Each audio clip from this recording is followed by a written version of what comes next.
iHeartMedia Incorporated. Welcome to the Bartow Ford Real Animals Radio Show, your weekly voyage into Florida fishing. Presented by Hubbard's Marina, hosted by Captain Mike Anderson and Captain Dylan Hubbard. Good morning, Tampa Bay. Captain Dylan Hubbard here for the Bartow Ford Real Animals Radio Show.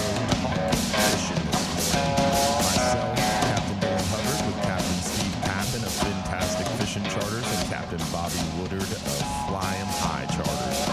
We've got tarpon knowledge and expertise offshore, a little bit of everything in studio this morning. Hopefully hearing from you as well. Remember 1-800-969-9352 if you want to call in with a fishing report, fishing question, or just want to say hello. Again, that's 1-800-969-9352. Definitely looking forward to a good week out here, especially the first half of the week. It was looking like it was going to pick up a little bit second half of the week into the coming weekend, but this morning's forecast is showing really nice weather pretty much all the way through the forecast period. Today is going to be a little bit more moderate. We're expecting a pretty solid 15-mile-an-hour wind, about a 2.5-foot sea. It was going to be a little bit more nautical out there. It's calmed down a little bit today, but still definitely a lot of scattered showers out there in the Gulf, making things a little bit sporty if you're heading really far west today. But along the beaches, it looks like it should be a pretty clear day, pretty nice day, and definitely a little bit of a slower tide, unfortunately, coming up on that quarter moon Wednesday. So we're going to have weaker tidal flows through the weekend and into the coming work week. But as we approach next weekend, things should turn around for us. A little bit more current flow, a little bit more flushing bait as we approach the new moon about a week and a half from today. That's coming on June 25th, Wednesday, June 25th. This coming Wednesday is that quarter moon. So a little bit slower through this weekend and coming work week, but definitely easier inshore to find those areas of deep structure, shade. You're looking for those areas that the fish can find a little reprieve, and they've been stacking up nicely. A lot of mangrove snapper around. The redfish bite's been pretty good. Some overslot fish moving into the bay. A lot of snook out there on the beaches and around the passes and those points, pockets, passes as you approach the mouth of the bay. And a ton of tarpon around, a lot of sharks, a few mackerel, and some spotty flounder action inshore too. Near shore has been really good with lanes, a few mangroves, a couple nice red grouper. Offshore, we're focused on those red snapper and crushing them for the next 3.5 months. Plus, we've got red grouper, scamp grouper, mangroves, yellowtails, and some wahoo and blackfin tuna action too. So good week to get out there and take advantage of the fishing fun. Remember, this weather update was brought to you by our friends over at Reese Windows and Doors. Reese Windows and Doors are Florida's leading window and door company with over 50 years in business. They offer free installation on most windows and doors, and they install in just 6 weeks. They only use in-house installers, no freelance contractors, and their work comes with a double lifetime warranty, which means you never pay for your warranty. When you sell your home, that warranty will transfer to the new owners, adding value to your home. Visit reesewindows.com for more information. Thanks for joining me this morning, boys. Good morning. Yeah, Good to be here. Good to have you guys, for sure. Bobby, you've been tarpon fishing hard. Steve, you've been red snapper fishing hard. And everybody gets a little break today, huh? Yeah, man. How's the tarpon bite been, Bobby? Out of this world. Yeah. Yeah. Stellar bite, huh? Really good season. Nice. And you got a long way to go. Oh, yeah. Those tarpon hang around all the way really into August, September, huh? Yeah, I mean, they stay pretty dependable through, I'd say, late July. Then, kind of thin out a little bit. But then the fish that come back from the spawn, it becomes a little bit more of a hunt, versus a drive right to them and start fishing kind of thing. Mm-hmm. But when you find them, they're hungry. There's less fish around because they're more spread out, which is kind of cool because then you get more opportunities. So, if they're here, they're there, wherever. You just kind of bounce around until you find, good eating school and sit on them and start catching them. Nice. And Steve, you've been crushing the fish out there. What's the big fish? What's the leading fish at Don's Dock? I think 22. 22. That's big. I think that's the lead. Ain't going to last. That's awesome. That's not going to last. That's a solid fish. I think our big one right now is right around 20 or 21. I forget the number, but well, they've got parameters over there. 8 hours. Yeah, it's got to be a full day. You can't do a 12-hour. 12 hours, they get a little bit bigger. Very strict rules down there for sure. Yeah, but it's self-imposed. It's been good fishing for sure. I mean, offshore we've got 2 wahoo since red snapper opened, a couple blackfin tuna. It's plus the mangrove snapper bite, man, has been insane. The average size of mangroves has fallen a little bit, but we're catching so much quantity. It's seems like it's a true summertime pattern with a lot of times that water warms up, you see more mangrove snapper, but the average size gets a little smaller. Yeah, for sure. It's kind of strange because, like, I remember 5-10 years ago when it got cooler, we just saw a little less mangroves. But now it's like when it gets cooler, we see still steady mangroves, but they're bigger. Studs. Yeah.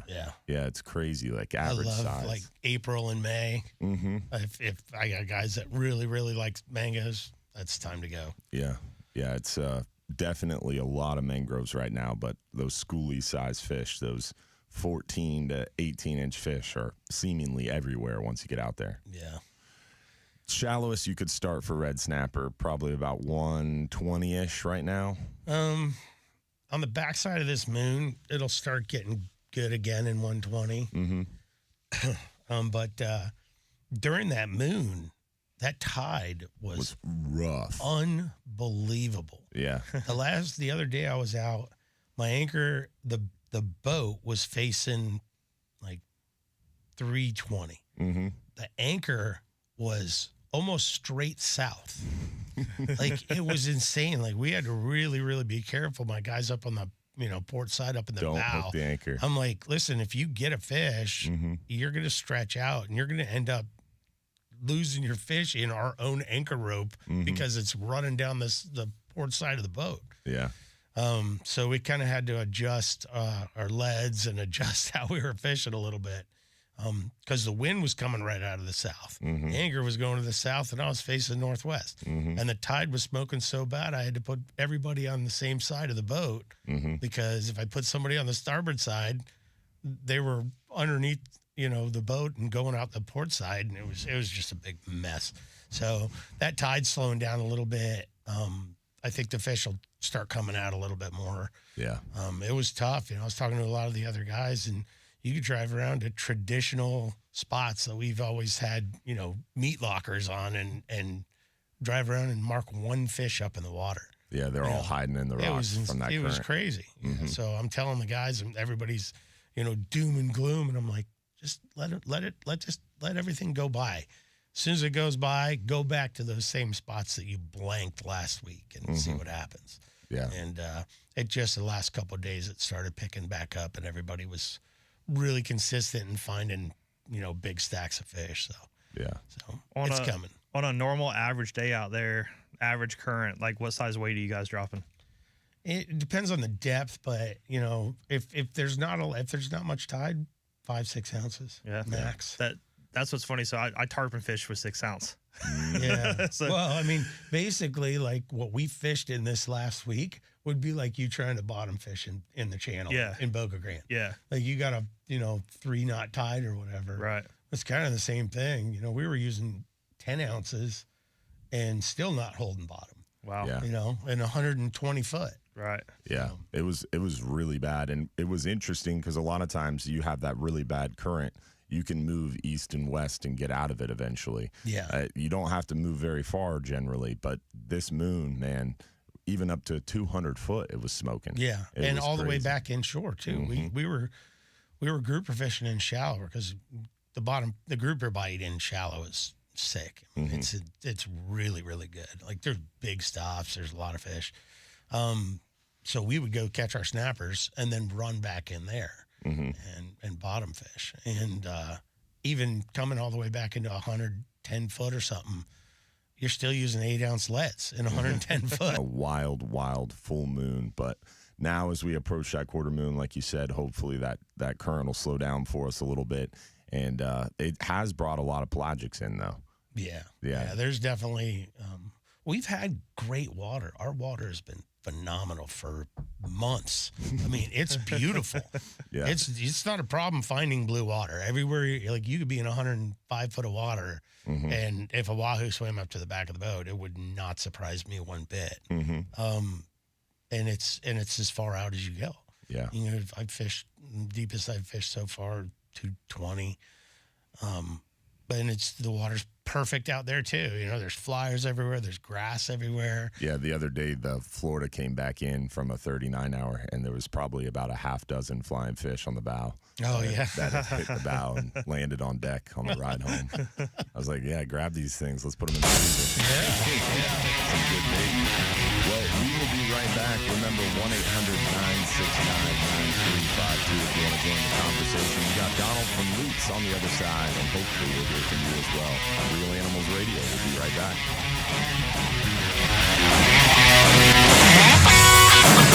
We're out sword fishing. Yeah. We were in that 40 Cabo.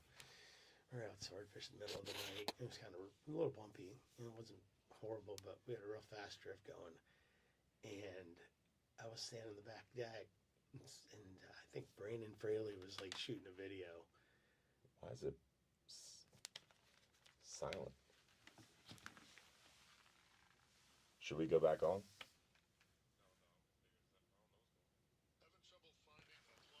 I had one of those flyers fly over and hit me right in the nuts. Can you move your headphones away from that little mic? Yeah. So a flying fish jumped out of the water and net tapped you? Yeah, it That's sure crazy. did. It was a big one too. I took it and I hooked it up. We sent it down and put a swordfish on it. Nice. Yeah. I'll He show paid you. for that. It's pretty funny. Trips me out to hear you guys talk about come back inshore to 110. Mm-hmm. No, it didn't used to be like that. Like back when you had your EFI. I mean, that's all we had. So Right, it's right. as technology grows, everything gets, Further offshore. Yeah. people just want to keep going and see what's next. Yeah. Who can do the next first. There was somebody that caught a wahoo. There was somebody that caught a tarpon. There was somebody that caught a red snapper. And God only knows what is still out there that we haven't discovered. Those true fireback grouper are pretty cool. I told you that's my bucket list, bro. Yeah. They had a nice one. I on only Don's have one dock. fish on it. They had a nice one on the dock this past week on a commercial offload. Really? Yeah. Next year, only 6 months. For deep water? Shallow water grouper. Yeah, so scamp. That's so dumb. Yeah, They have no information on scamp. Yeah. None. Yeah. And the only reason I know this is because the That's what's information that driving they the do bus. have on scamp that's not commercial catch history. The only other information that they have on scamp is what they gathered during our gag study. Yeah. That's it. They have nothing. Mm-hmm. And there are so many scamp out there in that deeper water that they don't even know about. Mm-hmm. They never count.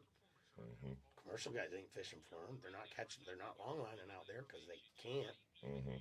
They'll lose everything. Nobody's out there rod and reeling.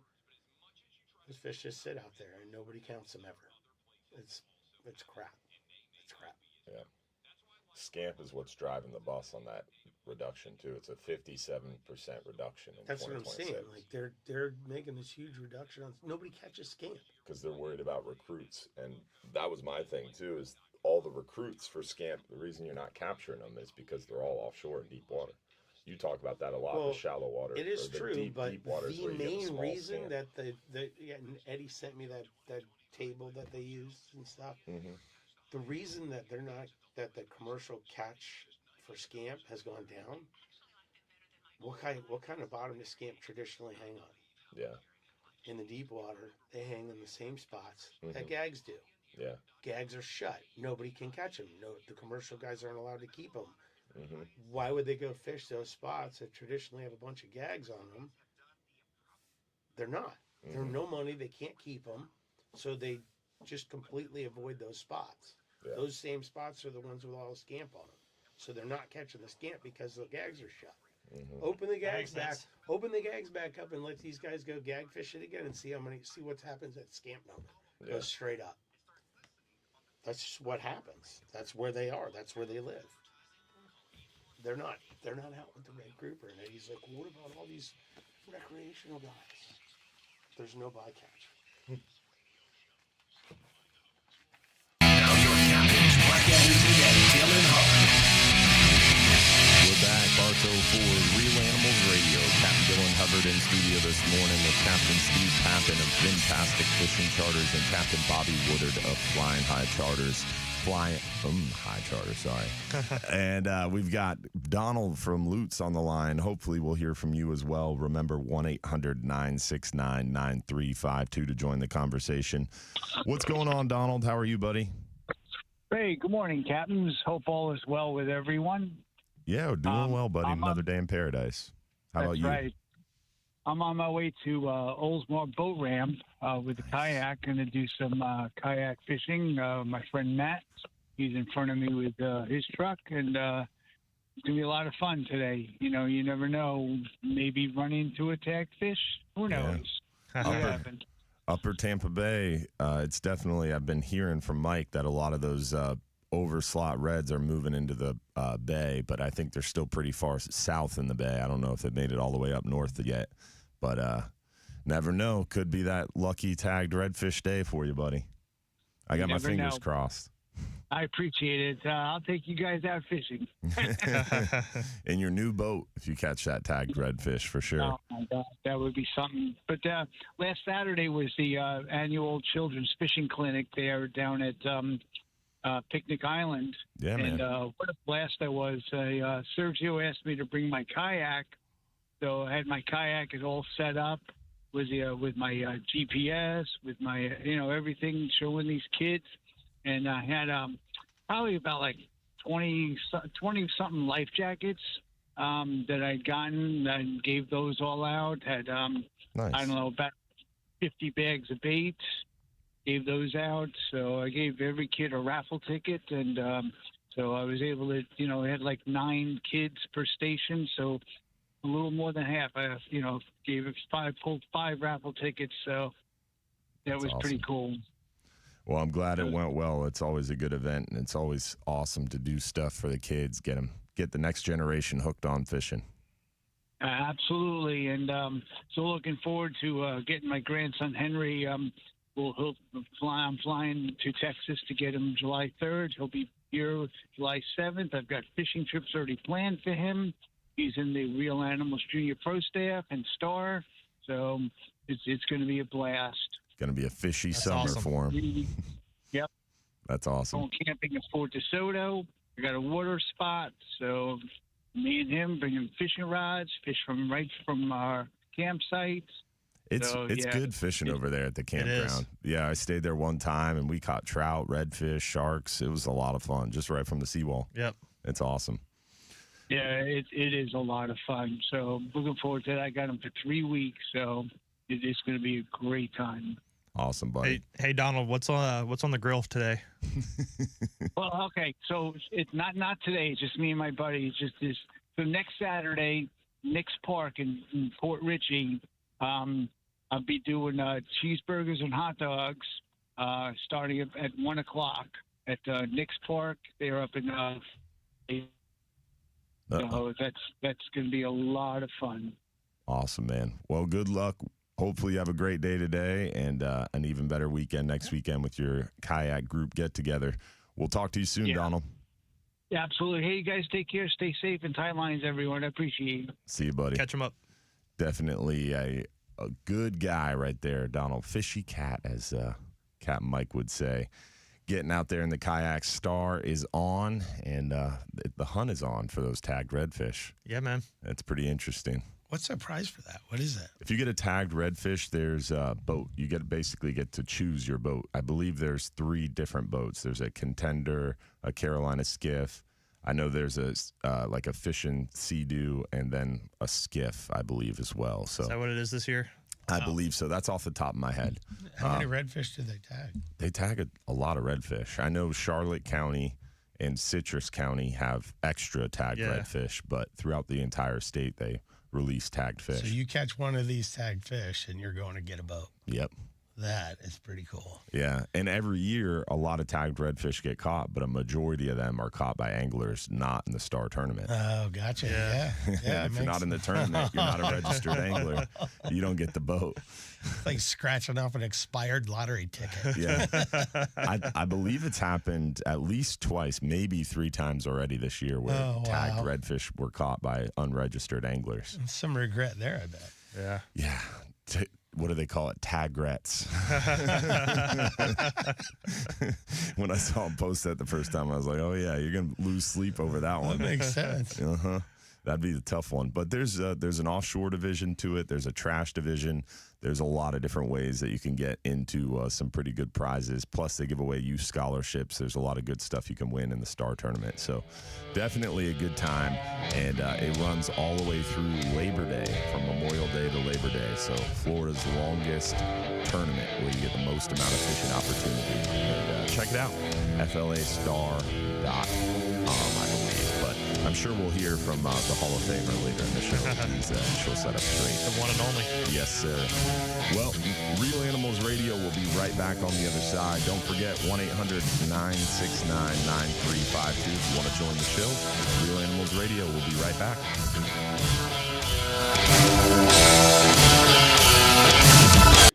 Yeah, when they came up with that, I was like, that's a good one.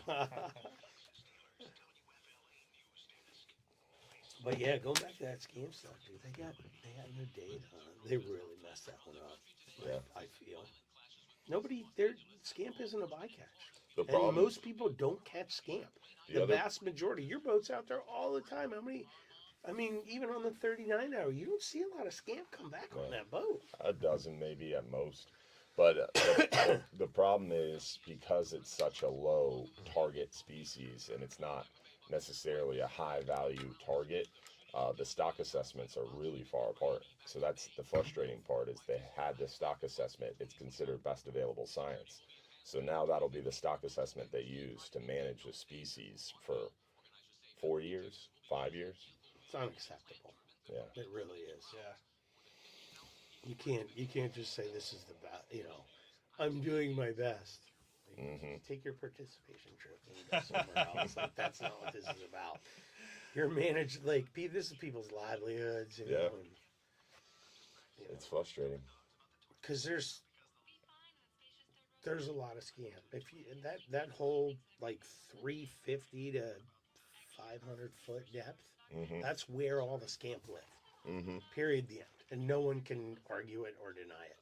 That's where 95% of the population of that species live in those depths. And they have when I was that younger, much data from out there. When I was younger, 10 to 18 years old, we caught a lot of scamp, even in 40 foot. Right? Absolutely. And you'd catch keepers in that depth range.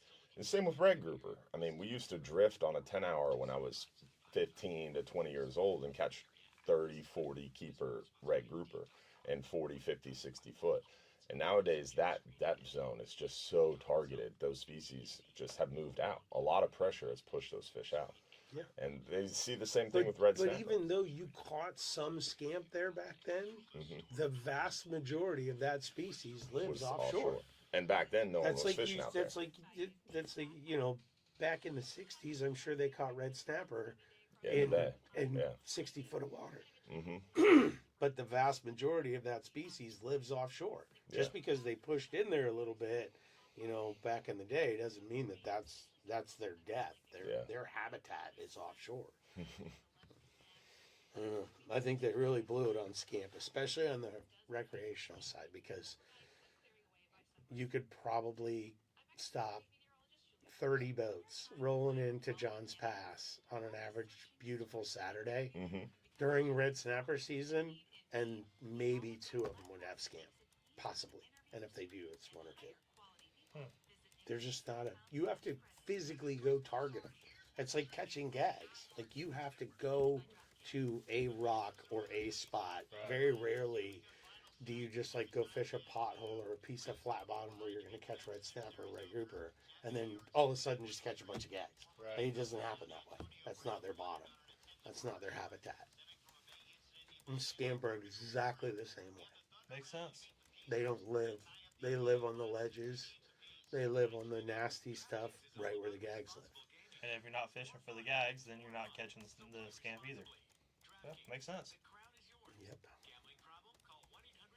I guess Seems like a really good public comment someone should have given. Bro, Doesn't it? you know how much comment I give? Don't don't come at me that way. Like I'm some guy that just sits back with my hands folded anymore. I'm not that guy. We have a refish AP I'm on meeting. five panels right now. You can't be. You can only be on 3. Red grouper. That's CDAR. That's different. Well, I'm on 5 panels. I mean, Yeah. that's what I'm on. Red grouper, yellowtails, hogfish, 3 fish, and then the charter. Yeah. So technically 2 panels and 3 CDAR. Jesus. Hey, who invited this guy? I sit at, I have 5 different things that I juggle for I'm just meetings. I'm saying. turning into you. You got to learn how to say no, Steve. At least my wife ain't sitting here when somebody told me that. Yeah. Yeah, I'm on speakerphone in my truck with my wife, and this dude's laughing at me like, Dylan, you say yes to every meeting. Why do you go to all these meetings? You're wasting your time. You should say no more. You should learn how to. I I'm never like, said Steve, you're wasting shut your time. up. I just said you never say no to anything. Well, I think it's funny. He's like, I'm on 5 panels. I'm turning into you, and I'm sitting here thinking, I'm like, that's like Tuesday for Dylan. Oh man, the refish AP meeting though. Ryan and I are working on a date, and he told me there's an interim analysis coming that we're going to review. We'll be the first to see it on gags, and When's I that have to supposed assume that's going to be an update. Interim analysis is when is that? we're talking about the date now, but it'll probably be like later October before that November council meeting. Yeah. As long as it's out of season. Oh, it'll be out of red snapper. Yeah. I mean, I don't think August is going to be what June and July are going to be. August is always slower. People forget about red snapper in August. Did you make it up to Ocala for the last FWC meeting? I wanted to, but no, I couldn't. Yeah, I mean, so I haven't had a chance to follow up with Travis yet, but apparently they were. What's with Travis? He's like radio silent. Is he in Maine for that Yes on 2 up there? Oh, I just thought he was at the governor's mansion. No, he's been like hard to He get a has. hold. He has, I yeah. think he's traveling for I think he IOTR. is, yes. Yeah. Yeah, But crazy. apparently they were throwing around, which I kind of knew they were going to anyways, because the BGFGA called me about it. Doing a no touch tarpon rule, like no touch release. So you just got to grab the leader and pop it.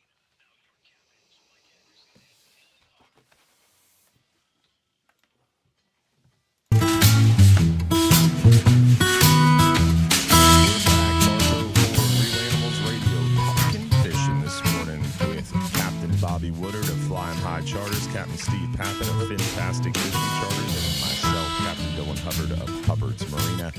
We want to give a shout out to our friends over there at Affordable Roofing Systems. Whether you need a shingle, metal tile, or a flat roof, our friends at Affordable Roofing Systems are your safest choice for repairs or replacements. With over 3 decades of roofing experience, let Affordable Roofing Systems guide you through that important process. They are defined by integrity, respect, and honesty, and they have a professional approach to doing business. Call 888-397-ROOF for your free estimate or visit them online at affordableroofingflorida.com. Used them on my house. Captain Big Ben Marshall used them on his house. My neighbors used them. Bobby even got a lot of help from them, even though they couldn't come down and help you. Yep. Good people for sure. Really, really nice family, and definitely worth giving them a shout. affordableroofingflorida.com.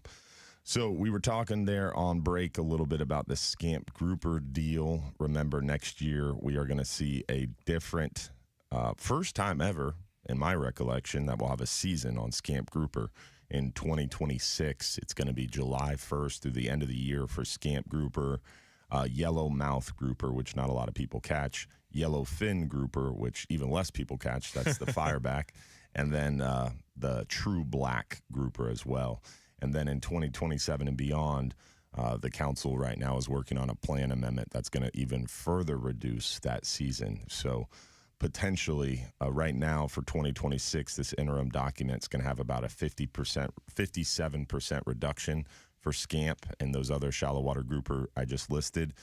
2027 and beyond, it could be more in the neighborhood of 60, 65, even 70% reduction. I'm not listening anymore. It's not going to be good. I'm all done. The positive side of Checked it, out. the one positive note that we have right now is red grouper has gone to a full year, which is pretty awesome for As it recreational. should. Yeah. It's very good. And also, I'm pretty positive my pet project since 2016 will hopefully come to fruition and completion of removing that 20-fathom closure.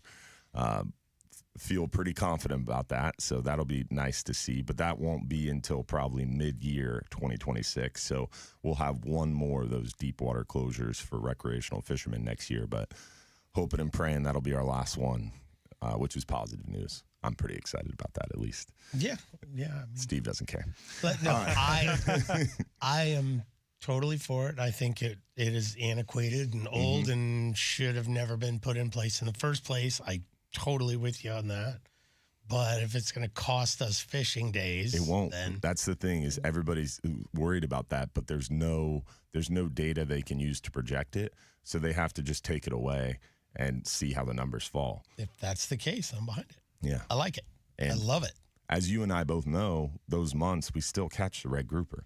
It's just we're forced to fish more ineffectively and less efficiently. Very so true. I think if you remove it, I think the numbers go down because we have less discards. I agree with you. Mm-hmm. I totally agree. I don't think the numbers are going to go skyrocketing because, to be honest with you, No one listens. I'll be honest with you, I'll probably still be fishing inside of 120 foot during that time of the year anyway. Mm-hmm. I mean, there's a ton of fish in there. But you'll have the freedom. I will to go have the where you freedom. want. There is not going to be a Love it. fence west of me. Which And I agree with you. We'll probably be fishing inside 120 foot as well. But what gets us, I think, is the misconception. A lot of recreational fishermen, they see that deep water closure, they just assume that you can't keep those fish. Yeah. So the masses get confused, and then they're unsure if they can keep red group or not, and they don't book trips. Well, the other upside to getting rid of it is it gives you a little bit more flexibility in how you run your charter, right? So you could go into say you're catching grouper at 110 foot. You go in there and you catch them. Mm-hmm. Well, if you go put one red grouper on your boat at 8 o'clock in the morning, Mm-hmm. you can't go to 121 foot and go snapper fishing or go catch an amberjack or go do anything. Mm-hmm. Like you literally can't cross that line because the second you cross that line, With a red you're in grouper. violation. Yeah. You know, so it's changed. It'll help change how we can, like I said, have Plan the more day. flexibility. Yeah. Yeah. And we'll be able to, instead of me if I have guys that want to go amberjack fishing, I'm like, okay, well, we have to do that first in the morning because we can't do it in the afternoon. Mm-hmm. And maybe it's blowing harder in the morning and I'd rather go, make Red a shorter grouper run fishing. first and grouper fish. And then when it calms down, go jack fishing. You can't do that the way it's currently set up. So I'm all for it. As long as it doesn't cost us, fishing days, I'm totally behind it. Yeah. We're gonna helping you fix that. push. Yeah, and we got some updates on Gag Grouper to talk about as well. But first, we're going to chat with Captain Mike Perry from Big Pine Key. Captain Mike, how you doing, buddy?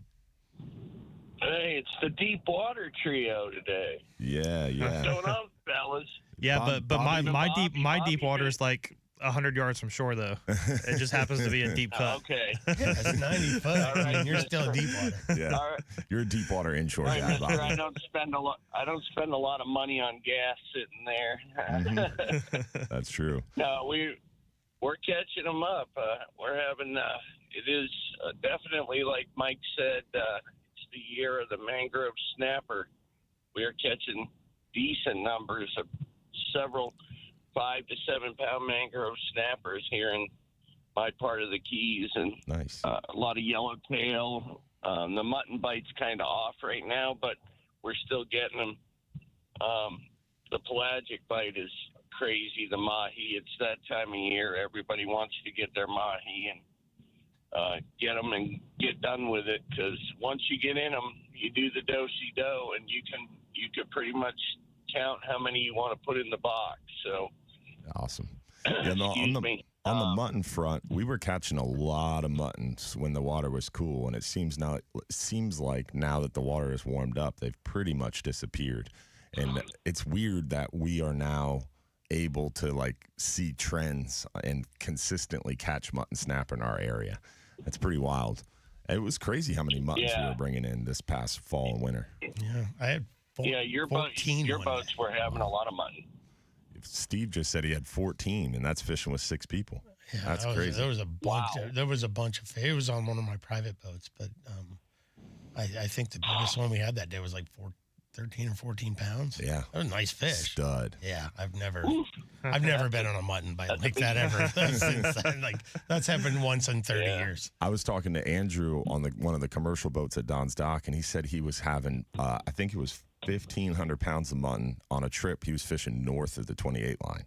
Wow. Yeah. Wow. That's crazy. Yeah. Amazing. Man. That doesn't happen. I know. And then being able to kind of grow up in the Keys and back and forth in Tampa Bay, if you caught a mutton up at, Braden in Sarasota, let's say where I grew up, all the way up to where you are at Hubbard's Marina. Mm-hmm. It was almost newspaper worthy back in those days. You know what I mean? And now it's good to see. Don't get me wrong. I love it. I love that they've spread out and nothing much tastier on the grill. That's for sure. The other thing, real quick, I want to talk about the deep water closure in the Gulf, and the one thing that's, I believe, prolificated, if I can use that word, the deep water stuff is the ability and the gear to do deep dropping. Mm-hmm. I really feel that the electric reels, and I'm guilty as sin. I have 6 of them. So, and I love deep dropping. I know you don't like the chicken rig, but I love putting a chicken rig on a deep drop for blue tile, the tile fish, snowies, whatever you're going to pull up. But just like what I just said is the problem. Well, when you're fishing that deep, whatever you're going to pull up, you're bringing into the boat. You're going to see the deep water group, we were talking earlier about the deep water closure, which is that, or shallow water closure, or whatever you call it, which is that 20 fathom closure. Right. So it's more related to like red grouper and scamp grouper and stuff like that in February and March. Mm-hmm. What you're talking about is that true deep water grouper, like the snowies, the yellow edge. That's coming to a halt in the Gulf too. I mean, 2027, they're talking like the shallow water grouper, a really large reduction, like 3/4 of the quota going away. And I think we're going to see in the Gulf what happened in the South Atlantic, where the South Atlantic, the quota started getting so small, they had to make bag limit changes. And I think in the South Atlantic, it's 1 snowy per boat for just a couple months. It is. Yeah. And I feel that we're going to see similar regulations creeping into the Gulf in the next 3 to 4 years. It's that deep water fishery is definitely getting touched a lot more often than ever before. And the problem that we face is the science shows those fish are really old. They're really slow growing, and they mature really slowly.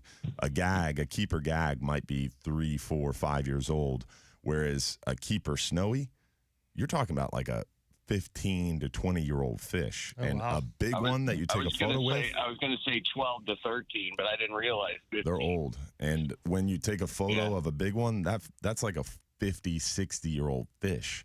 And they don't reproduce in high numbers. So they grow really slowly. They don't reproduce very often, and they don't reproduce very many fish. So it's a challenge. Remember when people go out on those deep water trips, folks, and the ones I'm talking about is deep dropping, what comes in the boat, they have a limit right now, every part of Florida, all over the place, it goes in the cooler. Mm-hmm. Or unless it's a complete trash fish, it goes in the cooler. So those limits out there have to be strict because you don't know. I mean, I could take you to a place for blue line tiles, and we already have our 1 snowy, and up comes 2 more snowies, and you're like, uh-oh, what do we do now? Keep in mind as well, there's a lot of science supporting using a descending device and it actually working in that depth. the canary rockfish in California. You talked about that. Yeah. There was a canary rockfish in California that was released in 680 foot of water on a descending device, and it was caught a couple months later, healthy. So, and we saw it off our coast, that speckled hind that you got during your research trip. Yeah, 480 foot was the one I remember that was released on a descending device and caught 6 months later in 800 foot, and it had grown and it had traveled a few miles. So these fish do survive if you take care of them and release them right, return them right. Well, okay, guys. Listen, thanks for your time. My charter is walking up the street right now. All right, buddy. Have a good trip, Captain Mike. All right. Go get them. You guys have a great day. God bless from the Florida Keys. We'll talk to you soon. See you, buddy. Definitely interesting to see some of that science come around about these return them right devices, the release gear, the descending devices. It seemingly works. And I always thought that they would feed predators when they first came around. I'm like, that's not going to work with sharks, but they've shown the data that it actually rockets past them, and sharks don't mess with them much. And we've seen it on our boats. Weird contraption. Sharks, I mean, they're pretty aggressive, but pretty weird contraption for them to look at. They might not want to eat that. Yeah, and the sharks want to eat that struggling fish. And on that descending device, they rock it right down the bottom, and the sharks just don't even bother. It's pretty wild. But Real Animals Radio is going to be right back on the other side. Don't go anywhere. Remember, 1-800-969-9352 if you want to join the conversation. We'll be right back.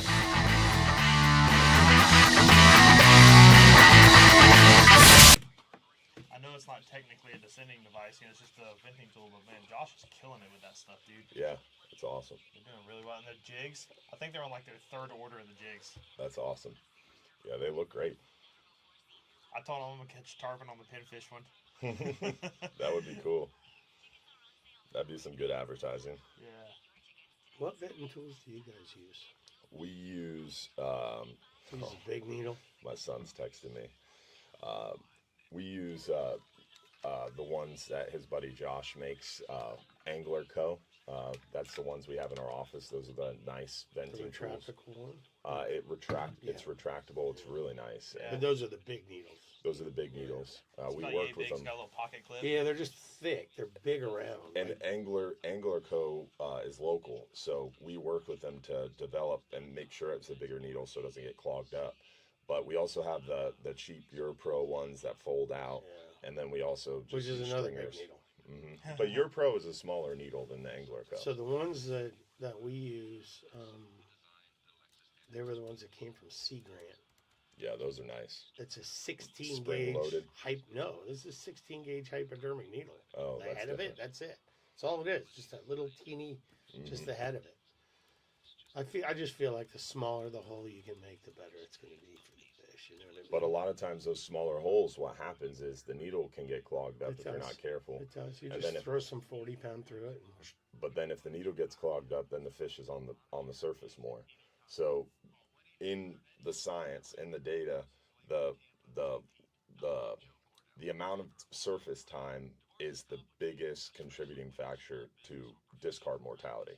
So if you can reduce that surface time, it exponentially increases survivability. So in my opinion, putting a little bit bigger hole, the difference between the thinnest needle and the largest needle is not exponential. We're talking millimeters, right? So if you put a little bit bigger hole in there, guaranteeing the needle's not going to get clogged up, you're going to be able to vent that fish more quickly. The juice is worth the squeeze. He's going to be on the surface shorter amount of time, so he's going to go down. So I agree with you. It makes sense. You're 100% right. The smaller the hole, the better for the fish. But average Joe angler isn't going to stick 40-pound leader down that needle. I just think about it. I guess the way I always thought about it was like, we put them back, they swim back down to the bottom, and then they're trying to get that buoyancy back, and they try to inflate. The swim bladder doesn't inflate because it's just the air is escaping so much faster. But with a smaller hole, maybe it doesn't go as fast. I don't know. The thing is, I guess I would have to watch videos them, of it happening and see which one's gonna just fall over and which one's gonna struggle. There's a ton of research behind it now because that BP oil spill, all that NERDA money, they spent millions on release mortality studies. And so there's a ton of camera studies where they release fish with venting, they release fish with descending devices, they don't release fish with anything. They put them down in cages. There's so much information now. And they're learning more and more. The amount of surface time is what you want to reduce the most. Yeah. So no, that's definitely true. I've 100% noticed, like, if we catch something good and it's out of season, like we get a nice gag, it's like, okay, it hits the surface and be like, John grabs it, I grab the phone, it's like, hey, you're going to take this picture real quick. So it's like in the boat, vent, hook out, picture, right back in the water. Yeah. Because the longer it takes, they drop it or whatever. Yeah. Not good. Yeah, then the thing doesn't. Even with tarpon, I call it molesting the fish. Like, you don't want to molest the fish. Back,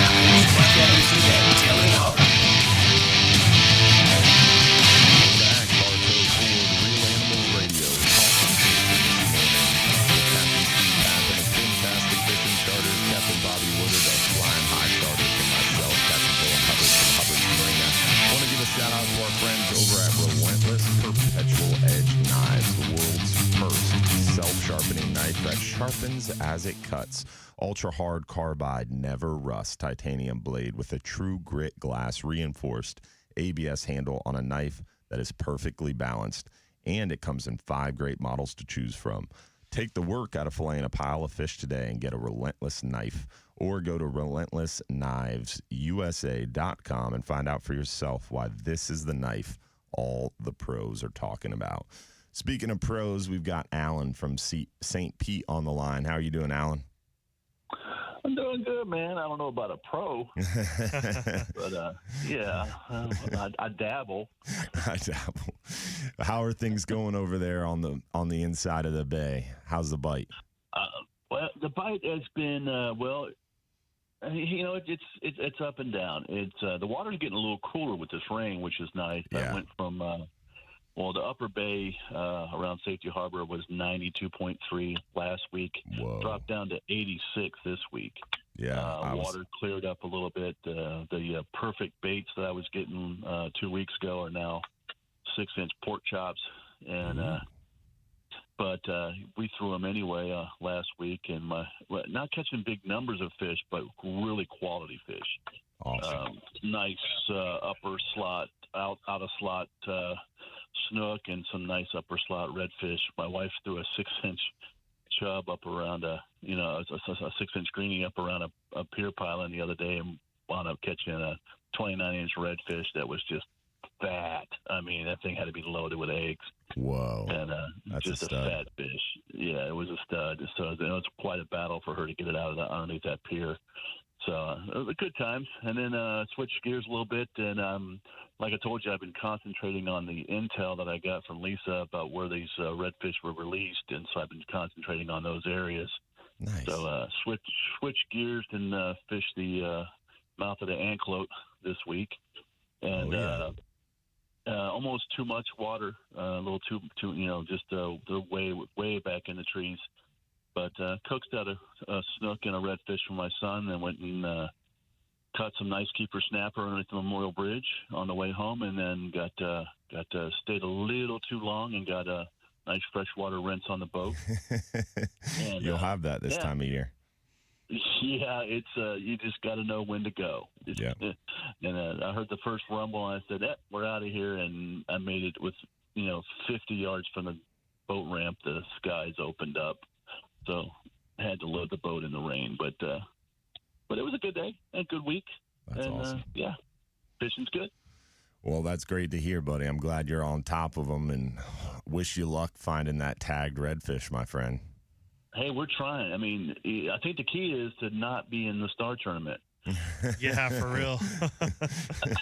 Got to be in it to win it, and if you're not, that seems to be the key. Yeah. I've got the whole family entered, so I've got the youth division covered. I got the women's division covered.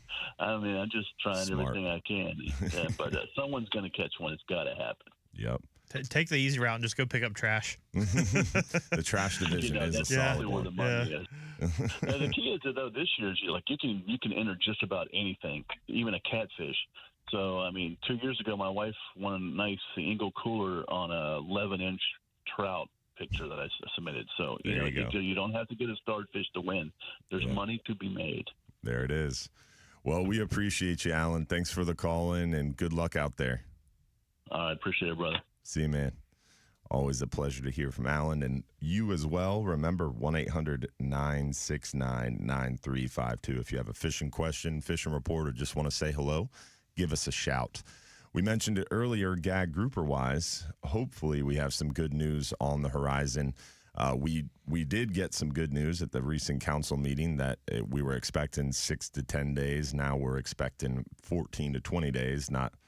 Nothing to jump up and down about, but it's better than a sharp stick in the eye. No, I'm happy. Yeah. And potentially that emergency rule they discussed about going from 2 fish to 1 fish, potentially that rule might not be in place.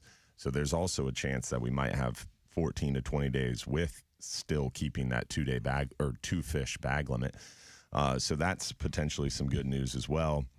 And then on the horizon, they're currently working on an interim analysis for gag grouper, which is a catch level update. So it's going to look at some fisheries independent science data points, specifically some camera studies, and potentially that might increase the quota even more next year. Remember, we're in this rebuilding plan, so the quota gets bigger every year.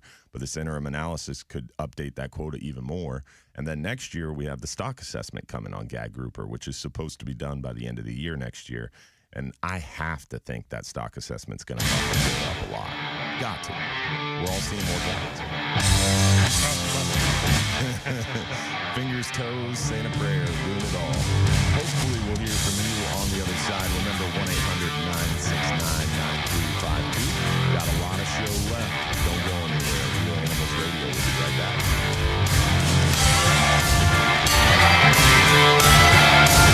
More fantastic. No, it's definitely going to be closer to 14. Praying for 14.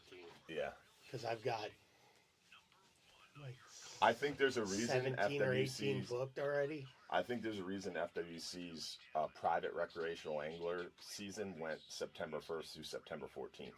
I think that's a telltale sign that it's going to be 14 days. I have to think that was insider Eddie info. feels the same way too. You know, that's what Is that 2 fish? Is that per person or per vessel? Per person. Yeah. All right. I'm going to have to head. I'll be right back. There's a lot of freaking gags. That's another thing that they don't have any, that they never really had any data for. Yeah.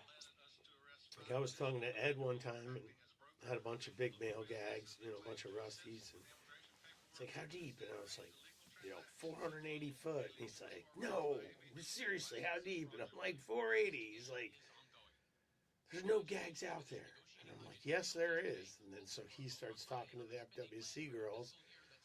And they're like, no, there's no gags. They don't go that deep. They don't go past like 300 foot. And I'm like, I'm here to tell you they do. They're like, well, prove it to us. Take us out there. So I took them out there and showed it to them. And then they were like, oh, crap. We've been managing everything we thought we knew. We've been managing this fishery for all this time. And there's all these fish out here that are the males that we didn't even know were out here. And now they had to redo it. So we just did like a 6-year study on those things. Nice. The only reason I did it is because I didn't trust anybody else to do it. Because it's like one of those, they put it out for bid. Oh, yeah. And whoever bids the lowest is who they get. Right. I don't know who that guy is. Right. I know how to fish. You need to actually show them that what you're saying. Yeah, is... it's hard to fish out there. Right. It's not like you're in 100 foot where you just pull up to a number and there's a spot and you just drop a bait over the side. And, right. it's not that easy. The way the currents run and stuff like that, if that's the spot, you don't stop here to drop on it. You might have to stop over here to drop to it. You know what I mean? Yeah. That's the last secret left. And with trolling motors and strike lines charts, Seymour maps, Garmin relief shading, all the radars, you can have all the spots in the world, but actually putting your bait on the fish, it's the last secret left. See, now you're talking like an old guy. You're starting to talk like an old man, Dylan. I remember back in the day. Back in my day. Had those trolling motors and all those charts and stuff. You have to. Our industry, our fishery has changed so much in the last 15 years. There's an art that's still respected. Like you have an art with what you can make a tarpon Like you could watch a school of tarpon and know what they're going to do. Yeah. You know what? That's an art. I mean, you can pull up. That's a lost art. you do it Anybody long- can see like, oh, there's a bunch of tarpon over there, and drive their boat up, and throw a bunch of crap in it. But Right. he watches and sees what they're doing, and then goes here, and then they just go right to him. Like that's an art. That's skill. Or even knowing if we should even fish that school. Like, are they even going to eat? Yeah, right. You know, you watch how they're swimming. Are they greyhounding? Are they daisy chaining? Are they? That's you know, an art, like- and that's what's being lost with all this information now. You know, help me be a better fisherman type stuff that's out there. And honestly, the skill level of fishermen has gone down so much from what it used to be. Well, I think that's a function of more fishermen too, right? Because back in the day, you had to be pretty knowledgeable to go venture offshore, you know. Whereas nowadays, with technology, anybody can buy a boat tomorrow and buy a chart and buy a That's the GPS thing. trolling motor, and Yep. you can go out Buy there. an electric reel and buy a chart to punch it in and make your boat drive you there with a button, and Yeah. then hit another button and your trolling The motors go barrier to down, and hit entry. another button and your rod drops to the bottom, and hit another button and it reels it up. And The whole barrier time to entry eating has a gone sandwich. way down. It still costs money, but the barrier Yeah, I to was entry gonna is say way low. the skill level, the barrier to entry skill level wise has gone down, but the cost has gone up. So like Yeah. Skyrocket. as long as you can afford it, you can do it. Yeah. You know, you don't have to know how to do it. You just have to be able to buy your way into it. Yep. You know, like I mean, as you know, Dylan, I'm an old soul. I mean, we talk about all this technology and all this stuff. Whatever. All the listeners know this too. But Okay, go whatever. ahead. But well, I mean, Steve just met me. But like, I mean, I look back on the dudes that had like weights and rope and soap. Yeah. It's like, yo, Soap on a rope. like that was your bottom machine. Heck Like yeah. you dropped a heavy. That was a piece of Fruno soap. back in I the mean, like, day. come on, man. You know, or navigated offshore with a watch and a compass sextant. heading. The weird, You know, the like, weird just- thing is, I don't know why Simrad hasn't come much further than that, though. Yeah. You know, hmm that was a Simrad rip. Sorry. They haven't progressed as much as the other bottom machine companies. Yeah. Garmin, their stuff is awesome. Is that what you're running in the Yeah. big boat?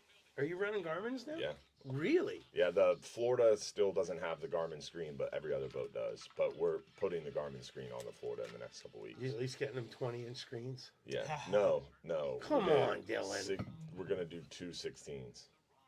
You can't put a 20-inch screen on the dash. It gets in the way visually. So nice for that boat.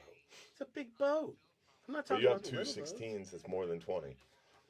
You can't talk. I can't say anything about electronics in my boat. Yeah. My stuff's from the 40s. I mean, it's like an etch-a-sketch.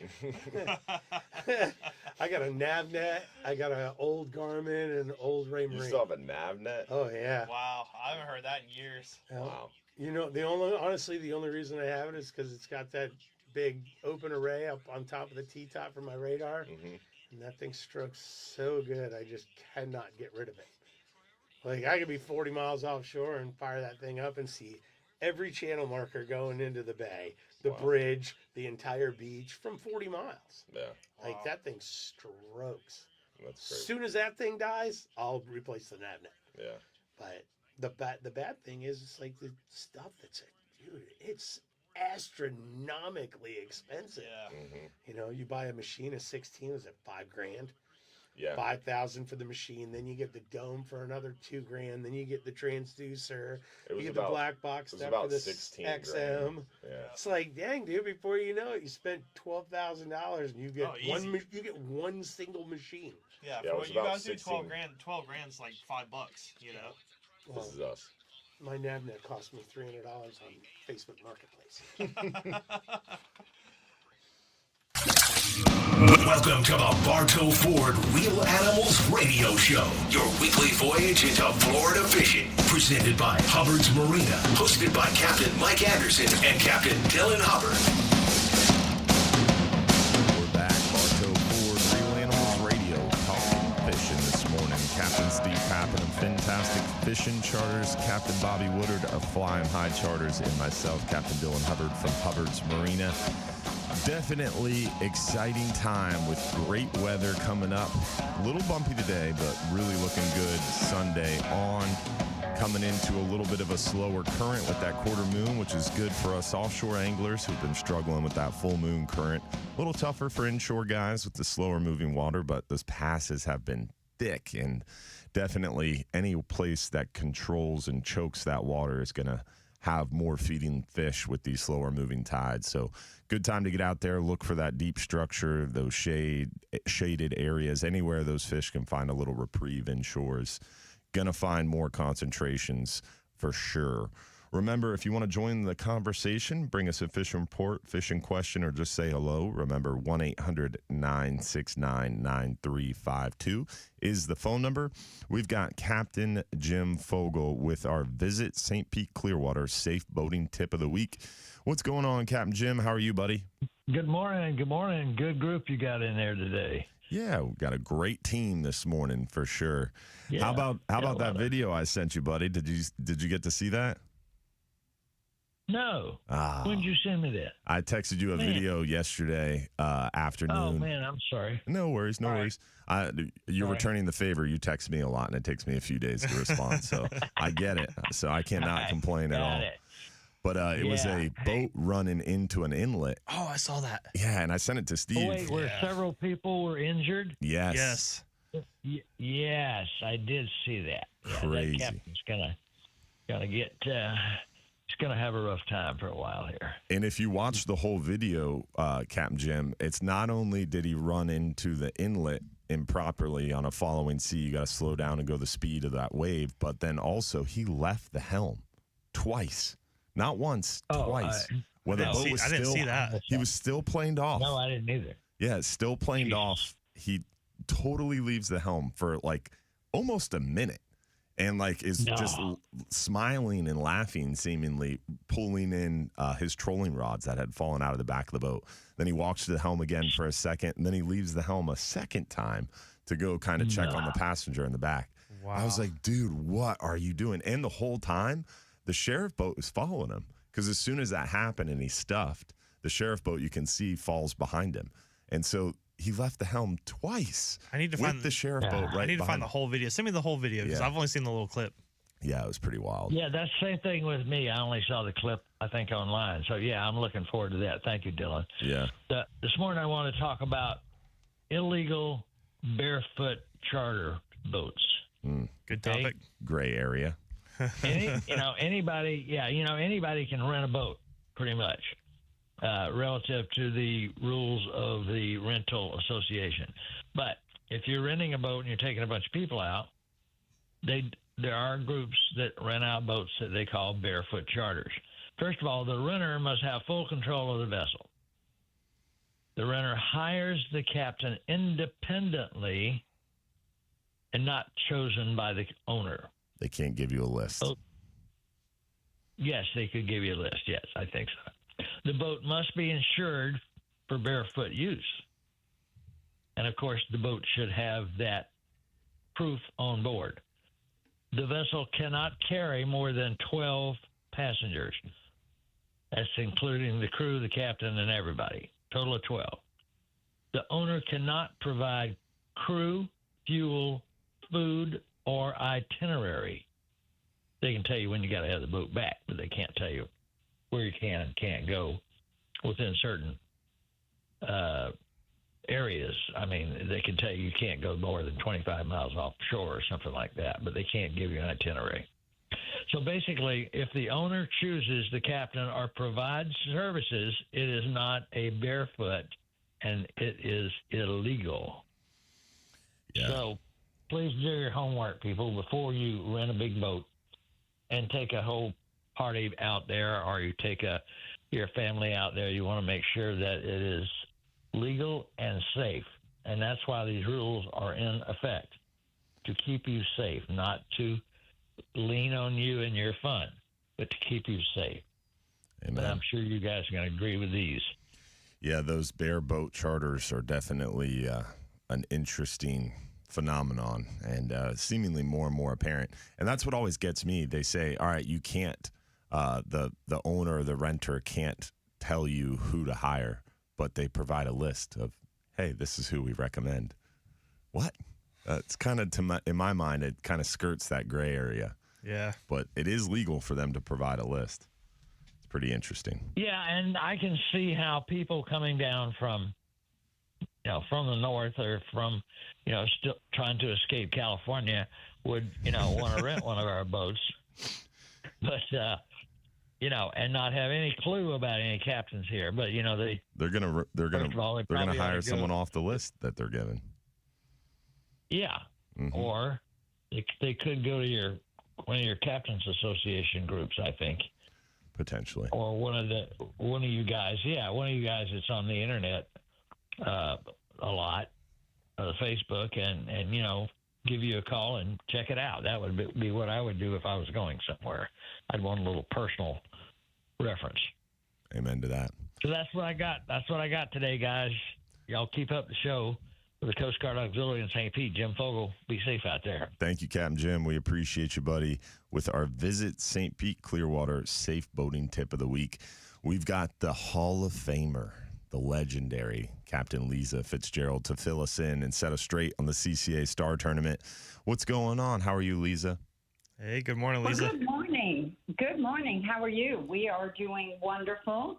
I can't say wonderful because we've already had 2 anglers catch star tagged redfish and not registered in the competition. Brutal. Tag regrets. Yeah. Tag regrets. Yeah, tag regrets. There you go. Gosh, at least someone's paying attention. I will. I just can't even understand it. One was caught in Hernando County, and the other one was caught up in the Panhandle. And we've got over 160 fish in the water. Both of those fish were released.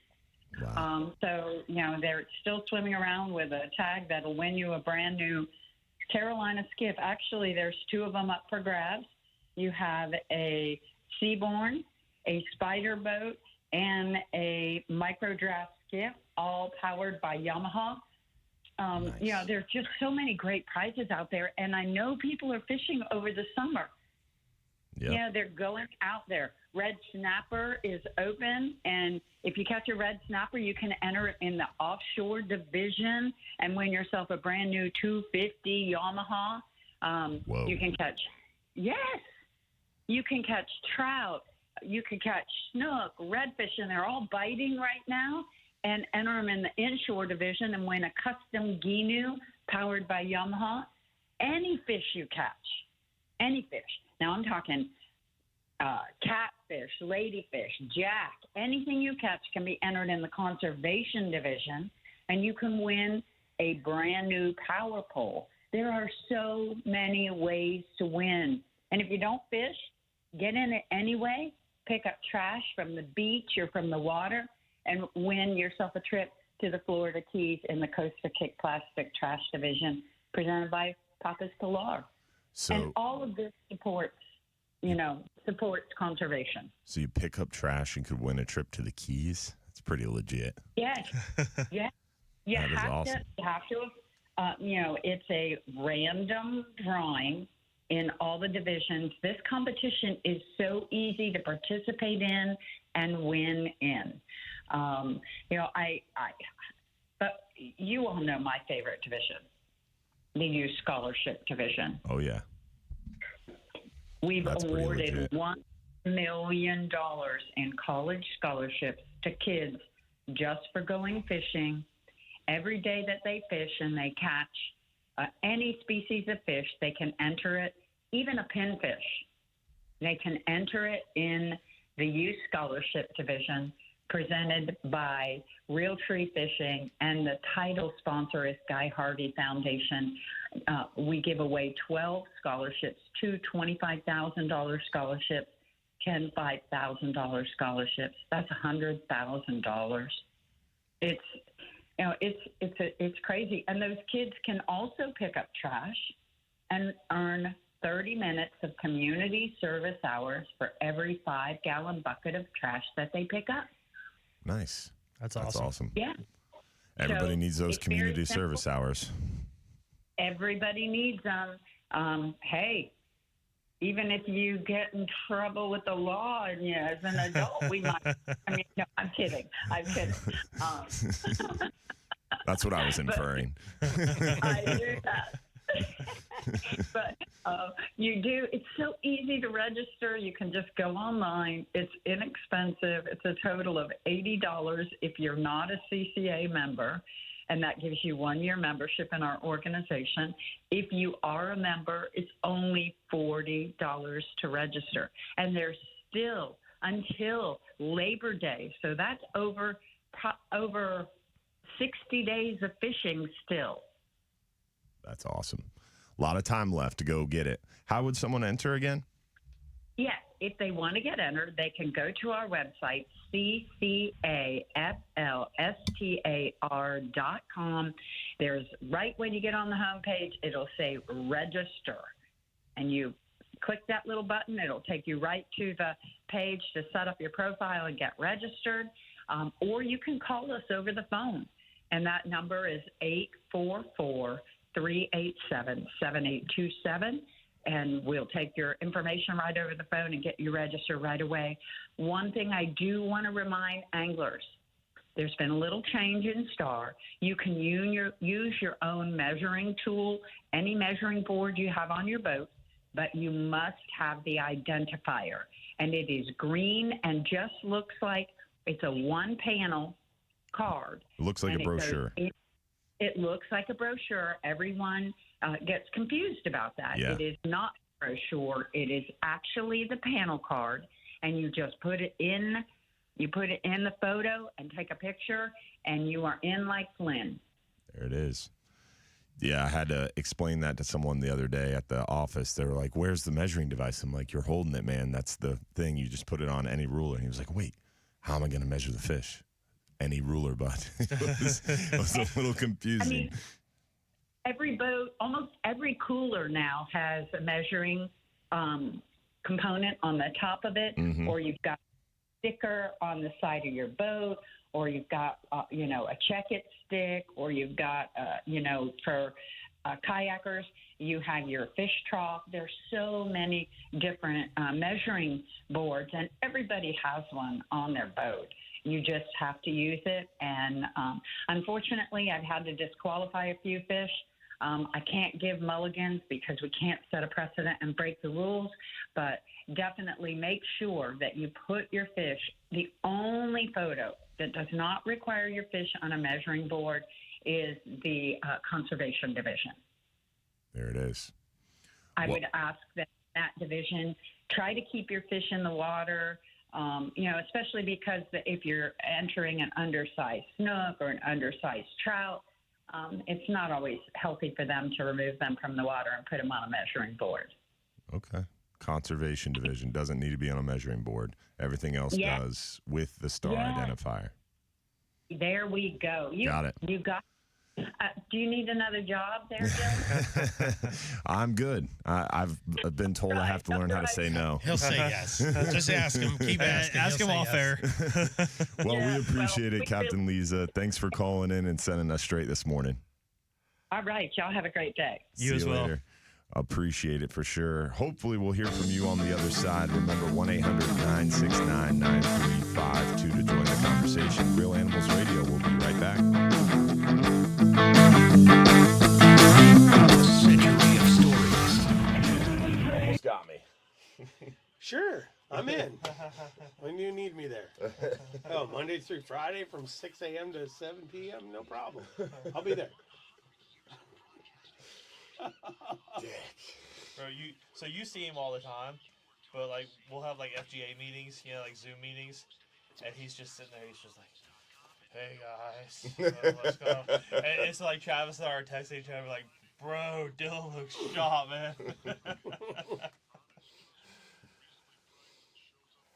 Which Travis are you guys talking about? Travis Thompson. Oh, okay. Yeah. He's He's on our board. a guy on the Suzuki thing with us with Travis Yankel. Yeah, Yackle, Yackle. right? Yackle. Yeah, Yackle. inshore guy. Yeah. He's a super nice guy. Yeah, he is nice. He's out of Ruskin. Yeah, he's been super involved with FGA in the past. He had a radio show as well back in the day. He seemed really nice. He's the one who I went on their show probably 2015, and they were doing like the internet streaming, and they're the ones who helped me get started on my show. Inspired me, showed me the technology. Thanks, Travis. Yeah, he seemed like a nice guy. Yeah, super nice.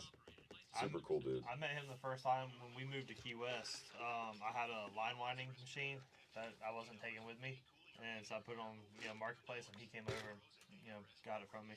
Oh yeah. And then I saw him at one of our Gator Gym events, Mm-hmm. and he's like, "Man, I still got it. Still works. Still going strong." Expensive. Yeah. I was talking to Dave because I was thinking about getting one for the house. A decent one of those is like $3,000. What? $3,000 For a line winding machine? Yeah, I mean, it depends. They got different models and stuff. The one I sold him was like a lower model. The one I have now is the higher one, because when we sold the tackle shop, my dad told the people that bought the tackle shop, he's like, everything in here goes except the line winder. And he gave it to me because he knew I had sold the one that I had, when we moved to Key West. Yeah, they're $3,000, dude. That's crazy. So Travis And And they Dave's got what, 4 of them now?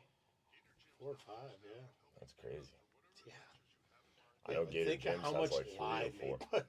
Think how much line they put on reels every Yeah. year. It's Silly. Yeah. Miles. oh, Miles and miles. thousands of miles. Yeah. Thousands of miles. Hell, I use miles. Mm-hmm. Yeah. It's crazy to think. It's like anyway, and the bad thing is, and this goes back to what we were talking about earlier about the quality of angler. Like a lot of guys don't tie their own top shots anymore, so they'll bring all their tackle. Like, hey, I'm going fishing Saturday. They'll bring 15, 20 rods into dogfish, and Dave and them would always tie on their top shots. They do PR knots on all of them. And he'd set them all up, and then the guys would go fishing, and then they'd bring them back next week. And I'm like, Dave, why aren't you charging these people for this? Like, you're just charging them for the model. Charge them $3 for the knot. I mean, you got your guys sitting over here ripping, 50, 60 of these things out a day. I was like, charge them $3 or something, $4 or something. Finally, he started. Oh, yeah. Yeah, because people were bringing 30 rods in and be like, I want PRs on all these. And then I'll come back Friday and pick them up, and then they'd come back in on Friday and pick up all their rods, and they're all ready to go. And meanwhile, didn't buy a damn thing while meanwhile, they bought like a bag of hooks or a box of hooks or something. I'm like, dude, you got to do something about that. That's crazy. So, but yeah, people just can't rig their own stuff anymore. They're scared. I can't tie a PR bobbin knot as good as the guys can at the dogfish. I'll tell you that. That's a hard knot. Get with me at the dock one day, because I'll teach you just like I taught those boys how to do it. Yeah. I taught everyone in that shop how to tie that knot. Oh, yeah? And the FG, and the Platt, and the, you name it. Yeah. Do you do PR bobbin knots on the boat? Absolutely. I can sit in the front of a 42 yellowfin doing 60 miles an hour and rig your rod with one. It's not hard. That's impressive. It's not hard to do. The weight of the bobbin is, it's heavy. Yeah. So you're just doing this, you're pinching, you're wrapping loose, and then you're spinning tight. Like, it's nothing to do. Yeah. I don't agree. Dude, I'll show you, bro. Next time I'm up there, just stop by. You're always watching anyway. In all our spare time. You're always watching anyway. Real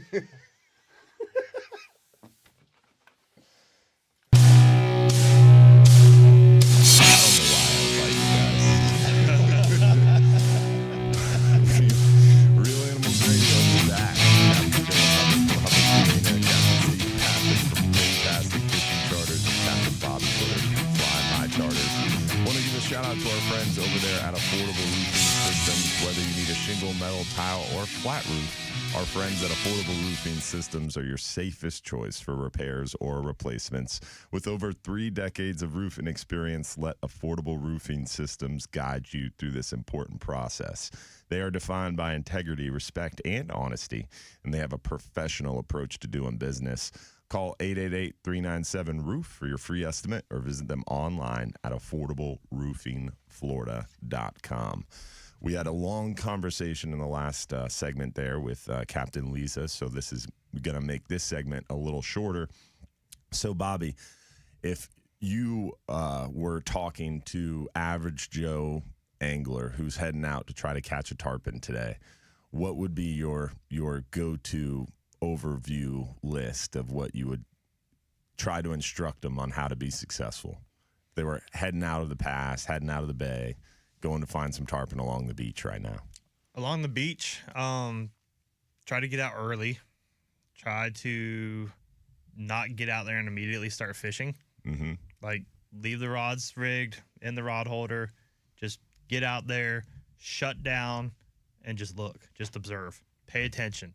Use your eyes, see the fish, see which direction they're moving, north, south, what lane are they in. I call it like inside, middle, and outside, related to like the sandbar and, where they're cruising at.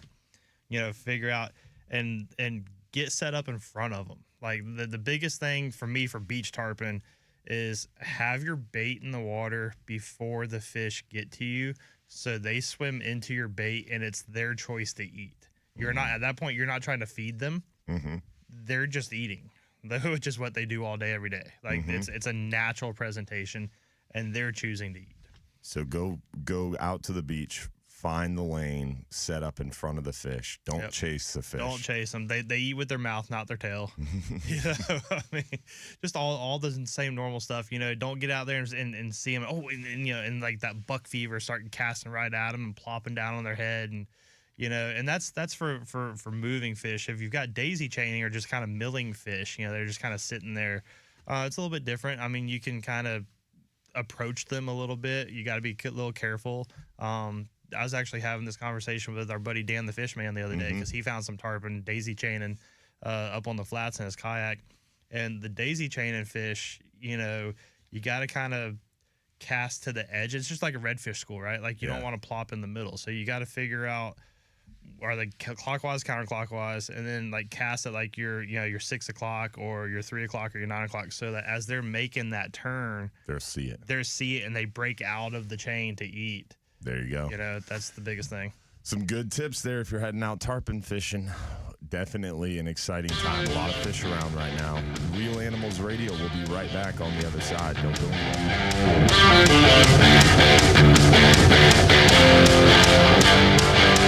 From the local Lexus dealers, WFLA. I didn't realize it. Rookie. Yep. I was asleep at the wheel over here. Yeah, I was thinking, so... What are you doing? When Jim Fogel was talking about the whole bareboat thing, it got me thinking, do you guys ever get anybody He that, said like, barefoot. I've never heard it called barefoot. that. Yeah. It's bare boat, right? Yeah, that's what I've always heard. Yeah. But do you guys ever get anybody Who'd you that... send that to? Nobody. Liar. You ever have anybody like ask to see your credentials? Never. Never? No. Like customers Like, getting on the boat? Yeah, client-wise? Yeah. Never. I would have given that guy Have 20. you? No, but I wish somebody would. That'd be great. Yeah, I exactly, wish right? everyone would. Yeah, I'm a big proponent of, like, I tell people all the time, like, if you're booking a charter somewhere, like, ask to see, If What are you laughing about, Steve? Nothing. Nothing. No, Mike's out there tarpon fishing. He's fishing that tournament. Oh, yeah. Blue and gray or blue and orange teal. and whatever. Orange and teal. Orange and yeah. blue. It's Orange the, and blue. It's, That thing. it's the gator one. That Oh, one. it is? Yeah. And they're out at Madeira Beach, Marina, and Mike's out there fishing. He just texts me. He says, "We're 0 for 2." And I just text him a picture. I said, "Dylan says you suck." Nice. That's funny. Dude, when I used to fish up here, man, the beach right in front of the Don was just Secchi fabulous. Beach. And tight to the swim buoys. That's where Harrington lives, bro. Is it? Mm-hmm. Every time I go to Shell Key with the kids, he's sitting there. Yeah. Who's he got with him, John? No, John's at home. He said, "You guys should just snag like the Boca Green guys." That's what he just told Mike. That's funny. I didn't even know that was a thing for like so long. I mean, I don't tarpon fish. I did when I was young. Mm-hmm. We used to fish off Gandy Bridge. We used to fish the Skyway and this, that, and the other. But I always thought it was kind of weird that people were catching all these tarpon. Like they literally they caught enough tarpon to have a tournament on TV. You know, all these people were catching all these tarpon, and there's a giant ball with a little 10 or 12 fathom little thing zip tied to it. I'm like, I don't remember them being that dumb. Like, I don't know why they would eat that. Like a big giant hook sticking out of it. I'm like, how does that fish eat that thing? Yeah. It comes to light, though, I guess. I still don't understand, though. How those fish got snagged in the mouth most of the time, right? I mean, isn't that where they... Yeah, so, I mean, I started down there. My dad fished down there years ago, live bait, old school style. And then I started fishing down there jigging. And the way I was taught to jig is to literally drop it down, give it one crank, and wait until you feel not just a bump. Like most of the guys, they feel a bump and they start speed reeling, and they're trying to, like, snag. Like, I was taught, like, wait until, like, the rod, like, you feel the weight of the fish. Then you start reeling instead of the hook. So, like, because they... So that's pre them eating. That's when you feel the weight coming out. No, that's them actually eating. Like, they will eat a jig, like 100%, okay? However, it evolved into the whole drop it down in the middle of the school, and, like, dude, I'll watch guys. Like, it used to be, like, drop it and hold it, and wait for the weight, and then come up, right? Because he's on. Now it's drop it, and, like, slowly crank until you feel a hit one of them. And then, like, so they're literally pulling it up into the school. But how are they somehow always in the mouth? I think it has to do with the anatomy of the fish. Like, if they catch a 'Cause you have tarpon and those he's big here flares. and there, and this, 100%. that, and the You have other. those big hooks on either side of the mouth. 100%. So as that The line clipper. goes down. So it's getting stuck in the clipper as the fish. So the Yes. line's down and the fish is just swimming, and it just happens to go across his face and get Yes. stuck in one side, and then your guy's cranking up and getting Yes, the hook. 100%, yes. So that were most of those fish that they were catching usually hooked on the outside of the clipper. So that was one of the last times it was in front of the FWC was they were talking about, well, we need to ban the jig because they're hooked in the chin, they're hooked in the cheek. You don't eat with your cheek, do you? You don't eat with your cheek. But yet, I mean, I've seen pictures of tarpon caught on fly in 3 feet of gin clear water where you watch the fish eat and they're hooked in the clipper. I've seen crab caught, threadfin caught, pinfish caught, dead bait caught, hooked in the clipper. Like, again, I think it's part of the anatomy of the fish. And I think it also depends on, my opinion, I guess if they do a suction feed or if they do like a ram feed. Like if they're moving and they hit it, then they're probably going to, in my opinion, get hooked in the clipper because they're swimming through it, and if it just hits anywhere around their mouth, it's going to, snag in the clipper. Whereas if they come up behind and just suck it in, well, those are the ones that are getting hooked, in the mouth and in the, in the button and stuff, I mean, I don't know. It just... But I personally have not jigged in probably 10 years because like once I saw it evolve into the like actually like trying like There's a lot of controversy. It's angler intent, right? Like it's you can't put regulations. You can't put regulations on a lure, right? So it's angler intent. Are you dropping a jig down trying to snag them, or are you just holding it still, waiting until you feel the weight of the fish on, and then you start reeling? So, but once it got controversy like that, I was like, screw it, I don't want to be part of it. So I just make sure that I don't have to explain to Dylan Hubbard.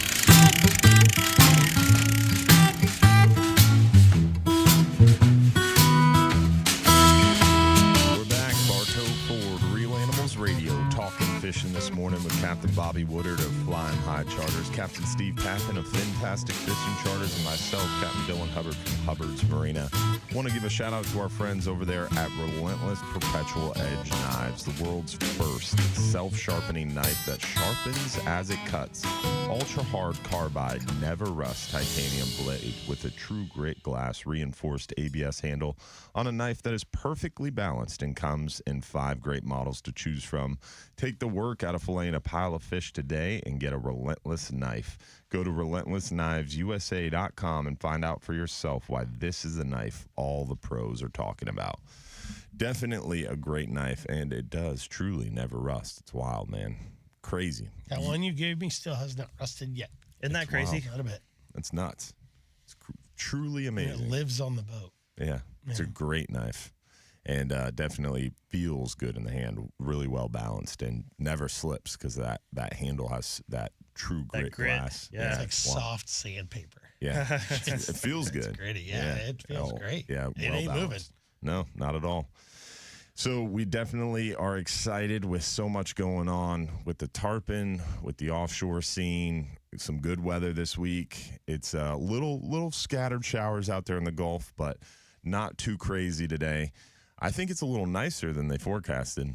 Yeah, I was looking. It's looking like it. I was just looking. It was like 12 to 14. Mm-hmm. 12 to 14 knots. Not calm, but not terrible. Yeah, depends on the size of your boat. Yeah. Yep. But It's the size inshore of the today. boat that matters. You got a 25 footer. You're not going to have a lot of fun. You have a 35 footer. It might be all right. Might be doable. But near shore today and inshore is looking good. And then offshore scene looks nicer through most of the work week coming up. And definitely a good time to get out there. Just remember to stay hydrated. It is hot out there. Definitely unforgiving. So you want to make sure you're staying hydrated, getting hydrated before the trip, staying hydrated throughout the trip, and being careful because you are a long way from shore when you're hunting those red snapper. And you want to make sure you stay safe on the water for sure. So you got some buddies fishing the beach for tarpon, huh? Yeah, they just hooked one. They just got one right now. Nice. They actually fighting it right now. So. Well, hopefully they land them. We got that tarpon tournament going on, the orange and blue tarpon tournament today. Go Gators. Yeah, I think it's out of Madeira Beach Marina. Yeah. Nice. Yeah, Mike's out there with a couple of his buddies. Well, good luck to Captain Mike Hollingsworth, and hopefully everybody else out there has a good time catching those tarpon. There's been a lot of tarpon fishermen leaving the pass every morning, stopping at Don's, baiting up. Yeah, Brian, the bait guy's been busy with thread fins and shad and all that, and it's cool to see. Oh, you got a shad connection? It's my shad connection. Yeah, It's the his bait guy. until you offer him more money. Later in the summer, I might have to. You can talk to Brian all you want, but he's pretty busy because of the 39-hour trips. He catches about 400 pounds of bait for us every 4 days, or every 2 days for the 39 hours, and then all those pinfish. So he's pretty much full time, but he does come do some shad stuff on the side for the tarpon guys. But I don't know how far he's traveling. But for you could always stop by and pick it up, I guess. Yeah, I'll just stop by and pick up a cooler. Yeah. All right, fine. I'll give you his number after the show. Thank you. Definitely a good time to get out there, though. So what are you most excited about this week, Steve? What are you looking forward to? I just want it to be calm. I just want it to be calm. I just want to have a nice ride where I just leave the pass and hit the autopilot and turn the stereo up and just cruise. Yeah, it's just. I feel like you might be asking for a bit much. Well, I mean, I feel like we deserve it. I mean, we had. I've earned it. I've put in my time. It was springtime and it was rough and windy all the time. It was a tough start to June. Yeah, the first week of June was rough. The first week of June, we had to cancel. We canceled. It was miserable. Yeah, I think honestly, I mean, this is the time of year where you expect those, those bluebird. I don't mind the heat. I just want it to be nice. I just want to. It's a long ride. That is. You want to be comfortable. Yeah. Just put the guys in beanbag up front and just chill out and listen to the stereo. I'll wake you up in an hour and a half. No, I've always had a soft spot for you guys because everything's so much more expensive for y'all. First off, and then the weather windows, the cancellation ratio. I mean, for me inshore, whether I'm running a tarpon trip or just a flats trip, for the most part, we can still fish. I mean, even if we've got an 8-hour booked and we only fish 4, at least we fished and made some money. You have a way to avoid a wind direction or something like that. Right. Yeah, we don't have that. And everything is a lot more expensive. Every aspect of everything. Yeah. It's crazy the way the hook prices, swivel prices, line prices, everything. I bought $400 worth of Ziploc bags before the season, before red snapper season started. Who'd have thought? I didn't even ever thought about that. I'm like, I need Ziplocs. And I'm like, all right, well, each boat and this, that, and the other. Yeah, went on Amazon. It was like $396 for Ziploc bags. Well, there's the next sponsorship. Yeah. Dylan's happy though. We're buying about 1,000 gallons of fuel a week, so that's good. And ice. And bait. And bait. And water. Cases and cases and cases of water. Keep that stocked up. It's so crazy how much. I'm so glad you keep that stocked up. We get 2 pallets of water twice a week. Yeah, wow. Well, I mean, Nuts. Johnny and I drink, John and I will drink a case of water every day. And Mike usually, he's a half a case a guy, pretty much. I mean, that's what you're having. So you want to stay hydrated out there. You got to 100%. Some of those days, we had a few days during this. So, during junior where what a piece of bacon feels like when you stop the boat. If you're stopped and you're fishing, you're just like looking at your arm and you're like, man, what's that sizzling noise? What? This can't be good. I know a guy that runs a 33 conch out of Inglewood, and they had a client, I don't know, a couple weeks, a month back, lock up, go full blown seizure on the boat. Yeah. So got on the sat phone and called it in, and Coast Guard came out and all that kind of fun stuff. Yeah. Brandon Vaughn had that happen to him last year. He had a guy fall out. He had to turn around and. We airlifted a guy a week and a half ago. Did you really? Mm-hmm. Yeah. You got to keep an eye on him, man. You almost got to force water down there. You know what I mean? Yeah. Just be like, dude, here, just take this and drink it. Especially the ones that are drinking beer too. It's like, yo, dude, you've had 3 beers. It's time for water now. Yeah. Drink a water, then go back to the beer, and then. And what some people don't realize too is they're like, oh yeah, I drank 6 waters today. Well, you were out until midnight the night before drinking beer. Right. So you came on the boat dehydrated, and you can't catch up. Yep. You got to come on to the boat hydrated and well rested and well nutriated. You got to eat well, Nutriated. Yeah, I don't know. I was going for a word there. That's a good one. You gotta come into it prepared. Yeah. And that's the big thing. And then stay prepared through the day by continuing to rehydrate. You can't catch up. Can't catch up on the boat for sure. We're definitely looking forward to it. It looks like a beautiful week, and weather-wise, and backside of the moon fishing's going to be better every single day. Mm-hmm. So, we're looking forward to it. I think I'm going to make a prediction here. Uh-oh. Wednesday's the day? Wednesday. On the quarter moon? We are going to catch a wahoo on Wednesday, I think. What are you doing to go catch a wahoo? Are you trolling that day? I'm not telling you that. Come on, man. No, the people want to know. I think it's just, I want to know. I mean, honestly. I'm just going by what I think. I feel like it's time to have one just swim up to the back of the boat and just hand feed one. Yeah. Do you free gaff it? If one swims up to the back of the boat, are you throwing a stinger rig at it? Absolutely. So you have a stinger rig tied up every single day. It is. I have 2 dedicated. What size wire? 40 pound. So size 4, 44 pound. Yeah. And then you're using a true stinger rig with the 2 treble hooks. Basically. Well, it's 40. We fish cable. Oh. We don't fish hardwire. Okay. Hardwire's like a paper machine. You just don't use that anymore. Hardwire's old and antiquated. Peasants. Do you use cable for your kingfish rigs as well? Sorta. Yeah. Yes. Okay. He won't disclose that information. No, I mean, kingfish is different. I don't think there's a right or wrong. This is the only thing that works or whatever. I'm gonna go look at his boat tomorrow. You fish with what you I'm gonna believe inspect in. these rigs. But as far as with this kind of stuff, I generally start off with a full size stinger. Okay.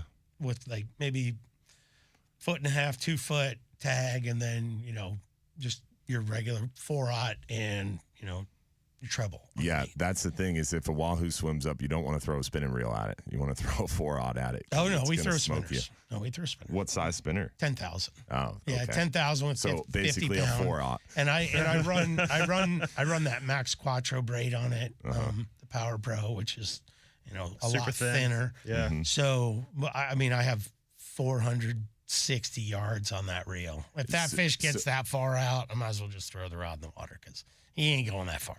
I got you. There's no way. So you're not worried about cutting the anchor line and buoying it off and chasing the fish? No, I have had to do that because we've hooked them on rods where we didn't have 460 yards, we had 260 yards. And I have done that where we've had to jump off anchor and run it up to the back and drag it just like we would to go to another spot and then run the fish down. And I've had to do that a couple times in the past, but We start off with just a regular standard stinger rig. And if I present it to that fish and it doesn't eat, then the treble hook comes off. And if I present it to that fish and it doesn't eat, then the rig gets cut in half. And so on and so forth. I got about a 45-minute video of one feeding off the back of the boat. Just hanging out. It didn't eat anything. I started off with a standard rig, and the last thing I put in front of its face was 40-pound fluoro and a long shanked hook, and it still turned its nose up. That's great. But it ate 5 pounds of threadfin in that same time frame. That's wild. It'll make you mad. Yeah, for sure. We got one more segment coming up. We got Bobby from Clearwater on the other side. Real Animals Radio will be right back. Don't go anywhere.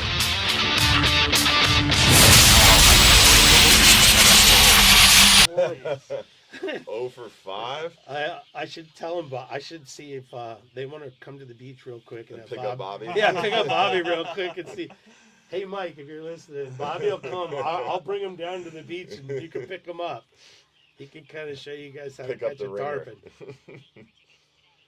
Dude, some days, man, it just happens. But prior to 2 years ago, my best day was also my worst day. Your best day was your worst day? Bro, we were 1 for 22. What? On a 6-hour charter. That's wow. horrible. 1 for 22. And we were actually 0 for 21. And time was up. And I told my guys, I'm like, look, like, I like y'all.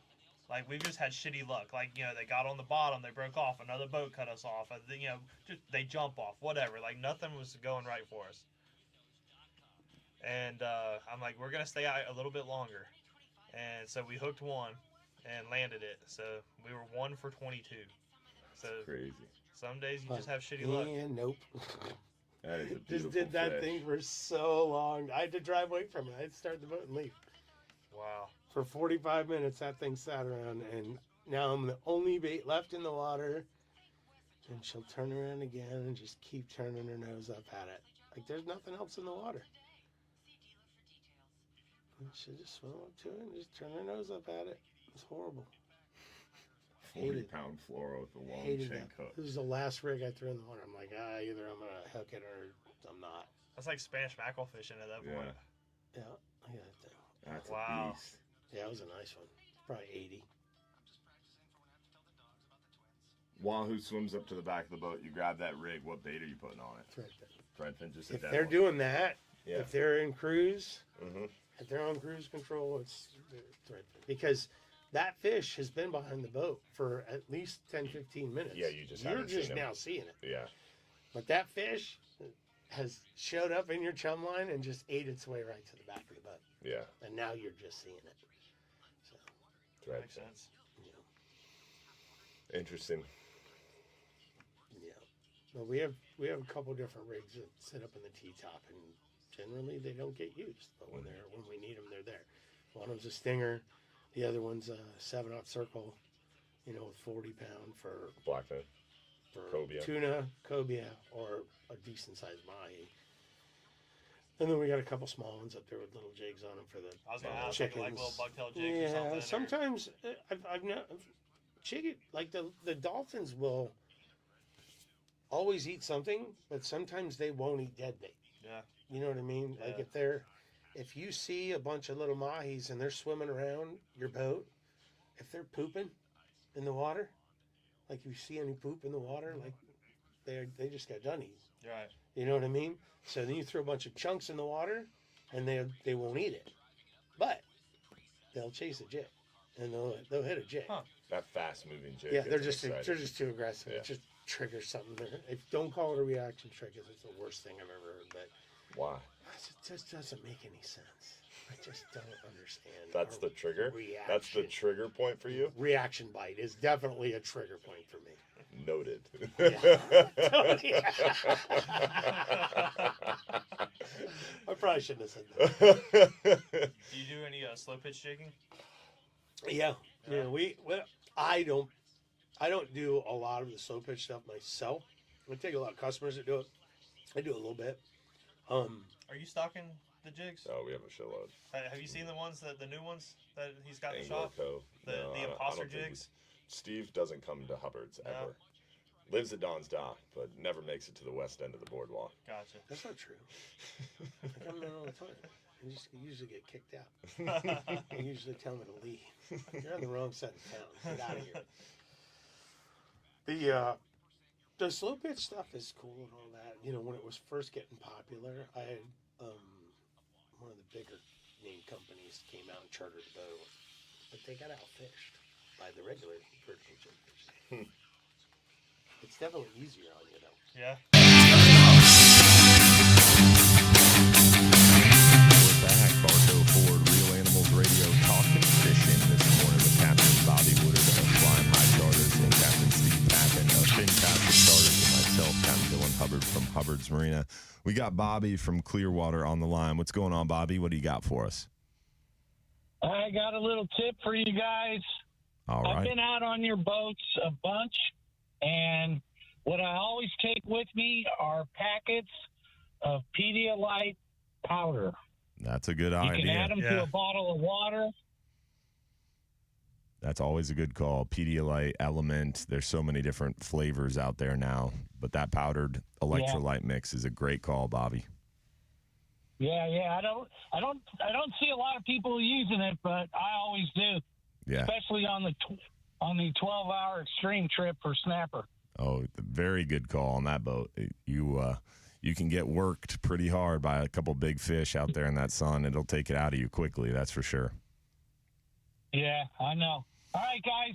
Have a great weekend. I just wanted to chime in. Well, we appreciate you, Bobby. Thanks for the phone call, and thanks for your patronage, my friend. Hopefully we'll see you at the dock soon. Next month. See you, my friend. Awesome stuff. Pedialyte. And there's a bunch of different packets. Pickle juice as well. Yeah, pickle juice. My favorite's just salt. Yeah. I use that Baja Gold salt in the morning. Yeah. And I use it in the morning, midday, and at night to make sure that I don't cramp up. It's changed the game for me. I always used to get cramped up either at the gym or after the gym or on the boat. You get that claw hand when you can't take your hand off the reel, and that salt has really helped. Yeah. It's wild. But yeah, whatever your poison is, pickle juice is what you like. Yeah. Yeah, pickle juice, the problem with that a lot of times is it's a glass jar. Aluminum decks and glass jars don't mix. Yeah. That's the problem, especially offshore when it's bumpy. Even fiberglass hulls, you can have some problems there. Yeah, for sure. You're talking about that claw hand. I had a client years ago, big fish, well over 200-pound tarpon. And I mean, our average fight time, even with 150, 160, is like 10 minutes, 15 minutes. We're at like the 40-minute mark on this fish. And it ended up breaking off. And when I took the rod back from him, his forearm was like concrete, and he had his hand from pulling on the foregrip of the rod, like his fingers stayed bent like that for like a half an hour, like afterwards. Painful. Yeah, not fun. Painful stuff. So we're at the end here. Tell these guys how they could book a trip with you, Bobby. How would someone get a hold of you if they wanted to book a trip? Yeah, simple. Easiest way is call me 863-224-1418 or check out the website at captain-bobby.com. Awesome stuff. What about you, Steve? Just call Dylan. He knows everything. 727-642-3411 is the number, or you can find us on Facebook and Instagram. And here comes Dylan's TikTok reference. Yeah. Facebook and Instagram is where we're at. So, Fantastic Fishing Charters. He's got like 80,000 likes on TikTok and doesn't even mention it. Nice. But he's not a social media guy, Bobby. Look, man, I'm just trying to catch up to you, buddy. Yeah, definitely appreciate you guys joining me this morning and hanging out in studio. It was a lot of fun for sure. Man. And great week of weather coming up. Get out there and take advantage of the nice conditions. This weather window this week is looking good. A little bumpy today. Be careful out there today. Some scattered showers around. And we're definitely into that afternoon thunderstorm trend.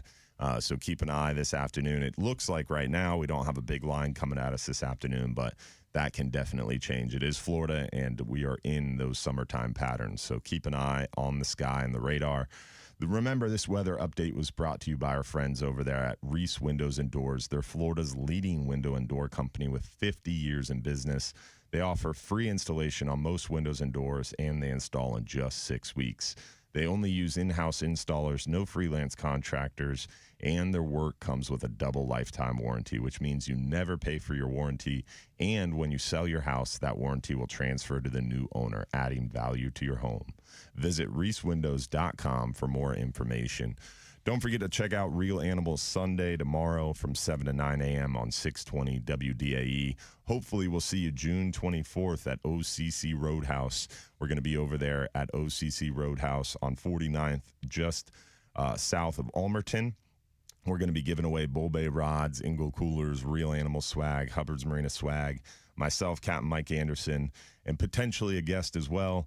So we hope to see you out there. And Mike Mahoney has claimed that he's going to join us as well. So June 24th, every fourth Tuesday of the month, join us at OCC Roadhouse for the Real Animal Fishing Conversation. Tomorrow night, 7:30 p.m. live streaming show. Every Sunday night, 7:30 p.m. You got a chance to win free fishing trips during that live stream show live on the Hubbard's Marina and Real Animals Facebook pages. Hopefully you guys enjoyed the show. We'll see you again next week, 6 a.m. to 8 a.m. every Saturday morning for Real Animal Saturday. Y'all have a great day, tight lines, and don't forget, you're too busy to go fishing. Just too busy. That's right. We'll see you guys soon. We're out.